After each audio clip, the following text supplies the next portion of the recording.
The Appellate Division First Department is now in session. Good afternoon, and welcome to our First Department's virtual admissions ceremony. Ms. Guerrero, please proceed. Thank you, Justice Manzanet. May it please the court, good afternoon. I, Veronica Guerrero, counsel to this court's Committee on Character and Fitness, am honored this afternoon to present to the court 35 applicants for admission to the bar. Further, I am pleased to report that the committee has examined the records of each applicant appearing here this afternoon. Accordingly, and on behalf of the committee, I certify that each applicant appearing here today does possess the requisite character and fitness to merit admission to the bar of the state of New York, and I do hereby move for their admission.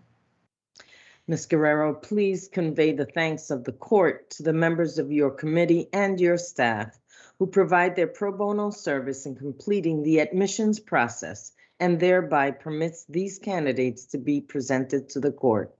You have our eternal gratitude.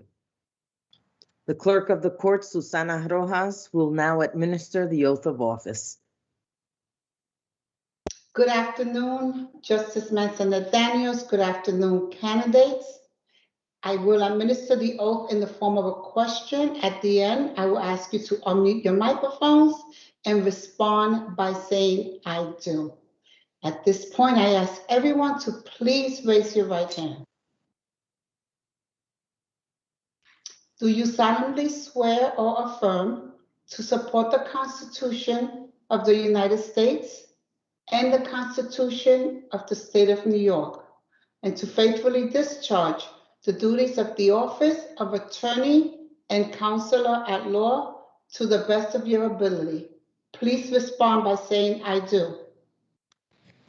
I do. I do. I do. I do. I do. Congratulations, attorneys. You may lower your right hand and please mute your microphones. Thank you. Thank you, Ms. Rojas. And I invite my colleagues now to unmute their mics so that we can give you an applause hand in congratulations. Congratulations. It is the custom of this court that a member of the bench give welcoming remarks to the newly admitted attorneys, and that privilege falls to my colleague, Manuel Mendez. Judge Mendez, the floor is yours. Thank you, Justice Manzanet. Good afternoon. On behalf of Justice Manzanet, Justice Oing, and Justice Rodriguez, I want to congratulate you, the newly admitted attorneys, and your loved ones, the family and friends who have supported you financially and emotionally throughout this journey, and who have hopefully joined you in this virtual ceremony. Today is a very significant day for all of you. It is a day you will always remember because of the impact it will have in your lives. It is the end of a long journey filled with many stressful days and sleepless nights. That journey of many years of schoolwork ends today as you take your oath as lawyers. However, today you embark on a new journey as members of the legal profession. You have proven to all that you have the basic and necessary skills, knowledge, and character to join the ranks of the legal profession. In law school, you learned to write and think like lawyers and to analyze and argue logically all aspects of an issue. The lives you've lived to tell us that you have the requisite character and fitness for admission. However, membership in the bar requires more from you. With your admission to the bar, you gain the rights and privileges bestowed on members of the profession. But with those rights and privileges come duties and responsibilities which you have to the court, to yourselves, and to others.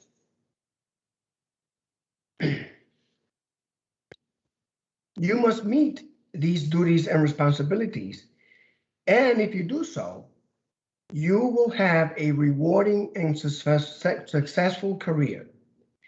Allow me to illustrate what some of those duties and responsibilities are by sharing with you some of the advice I received many years ago when I took the same oath you are taking today. Today is the true beginning of your legal education. The law is an ever-changing profession, and the best lawyers are those who approach each day with the desire to gain a better understanding of the law and the world around them. To be relevant and useful to those you represent, you must educate yourselves day in and day out. You must learn to adapt to new situations and overcome new obstacles, as we are doing now to work around the inability to meet in person due to this pandemic. You have to continue educating yourself. Take advantage of all the resources available to you. Join and be active participants in bar associations. Develop and establish a good reputation for professionalism and stability. In our desire to be zealous advocates, we sometimes lose sight of the fact that antagonism is not the same thing as effective advocacy. Remember that the most effective advocacy does not stem from posturing and tone, but from reasoning and a solid understanding of the substance of the issue at stake. We do our profession a disservice when we rely on bluster and contentiousness to make our point. You should strive to maintain an atmosphere of courtesy and mutual respect in all legal proceedings. Never lose sight of the fact that your advocacy and negotiating skills can mean the difference between someone losing or retaining their home or losing or maintaining their liberty.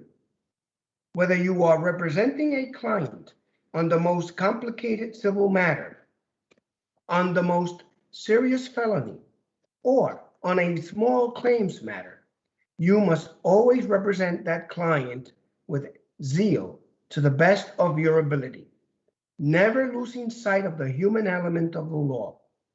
The law is not just an abstract concept or topic for debate. It is a very real force that has significant impact on the individuals involved. It is your duty to carry forward the best traditions of the legal profession, the tradition of serving others. Pro bono service, whether it be as counsel to a nonprofit institution, the representation of those with unpopular causes, or the indigent, is a long-standing, worthwhile tradition in our profession. Ours is a wonderful, noble profession, and lawyers are at their best when they use their skills in the service of others. This tradition of voluntary service by attorneys is ancient and honorable, and we will be looking to you for its continuance. As lawyers, you have an individual and collective responsibility for the health of the legal system and society. Find ways to use your newly acquired clout as members of the legal profession to achieve outcomes that are just and that will benefit the profession and society. In sum, continue educating yourself. Develop a good reputation for civility, humanity, and competence. Get involved in your communities. Volunteer to serve others. Use your skills to achieve outcomes that are just and that will benefit the profession and society. If you follow this advice, I am sure you will have a long, satisfying legal career. On a more personal note, this is one of the most gratifying moments in my legal career, which has been filled with many such gratifying moments. I never thought, as I took the oath in our beautiful historic courtroom many years ago that I would one day be addressing a similar group of newly admitted attorneys, welcoming them to our profession. Maybe years from now, some of you will also be doing the same.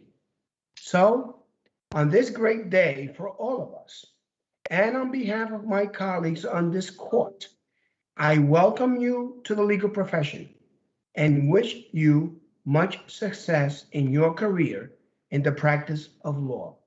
Congratulations. Thank you so much, Justice Mendez. And it appears that in my haste to get you all admitted, I neglected to say the magic words. The motion admitting you is granted by this court. And so with that, I bid you a good afternoon. Congratulations again. This honorable court now stands adjourned. Thank you. The justices will log off, as will Ms. Rojas, and the newly admitted attorneys will stay with me.